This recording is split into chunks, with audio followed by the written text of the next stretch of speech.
Social media. Social media. Social media. I think social media is a real problem. I'm not saying social media is fully evil, but I'm saying social media is a real problem. Shall I tell you why? Because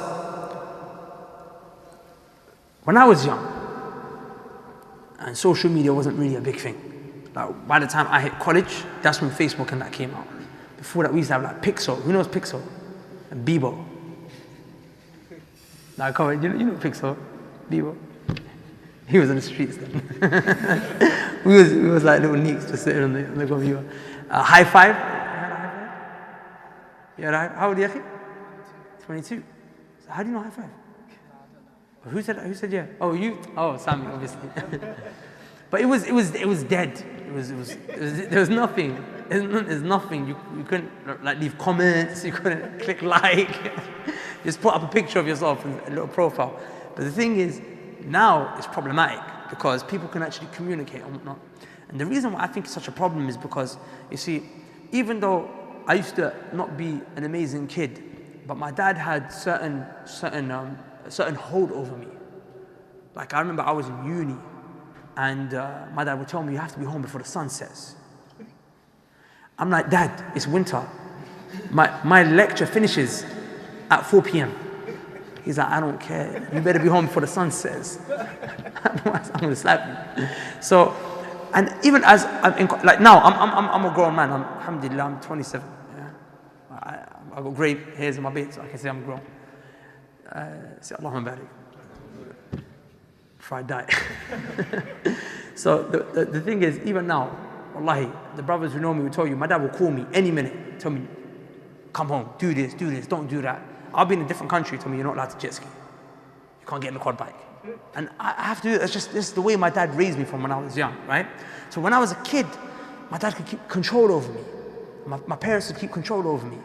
I wouldn't be going around, sneaking around, talking to girls, doing this, doing that. I couldn't do that as a kid. But now with social media, you can do that. The girl who's wearing a hijab and her abaya, she's never spoken to a guy in real life, yet she's sexting him over Instagram. You know what I mean when I say sexting? I'm sorry to use these terms, but really and truly, you all know what I'm talking about. She's doing that. Wallahi, it's abnormal. I get the emails on a day-to-day basis. Sisters who are in hijab and abaya sending nude pictures to guys that my sister messaged me saying, brother, I'm a good girl, I've been raised in a good house, my dad is this, he works in a masjid, all this. I don't know what happened to me. I took pictures of myself naked, I wear abaya, I took pictures of myself naked and I sent it to a guy. So social media allows you to be in your house. It allows you to be in your house the way you can't be outside. Same way you can chat up a girl outside, you can chat up a girl inside the house. Same way you can be inappropriate in a filthy way with a girl outside, you can be inappropriate in a filthy way with a girl inside the house. Through Instagram. You slide into her DMs. And I think, brothers, one of the biggest problems that we have that prevents us from protecting ourselves when it comes to social media is the fact that we forget Allah is watching. Have you guys heard of a scholar called Sheikh Muhammad Amin al-Shanqiti, rahimahullah? He had a student who referred to him. He said he's the Shaykh al-Islam of our time. The Shaykh al-Islam of our time. Rahimahullah, may Allah have mercy on him. In his tafsir, Adwa al-Bayan, he mentioned something powerful. He says there is an ijma', there is a consensus, a unanimous agreement where no two scholars of Ahlul Sunnah ever disagreed. That the greatest reminder to give to a person, the strongest reminder, the strongest reminder to give to a person is to tell them Allah is watching you. In Arabic we call this maraqabatullah. One of Allah's names is Ar-Raqib, the one who's fully watching, constantly aware of you, each time, every moment, every place that you go. And I think brothers and sisters, wallahi, you have to always remember Allah is watching you. Imam Ibn Rajab al-Hanbali rahimahullah, he brings a statement in his book where he explains the 40 hadith of Imam Nawawi. He mentions that there was a prophet of Allah subhanahu wa ta'ala. He mentions the Salaf narrated that there was a prophet of Allah. And Allah sent revelation to this prophet to communicate a message to the people. And what was that message?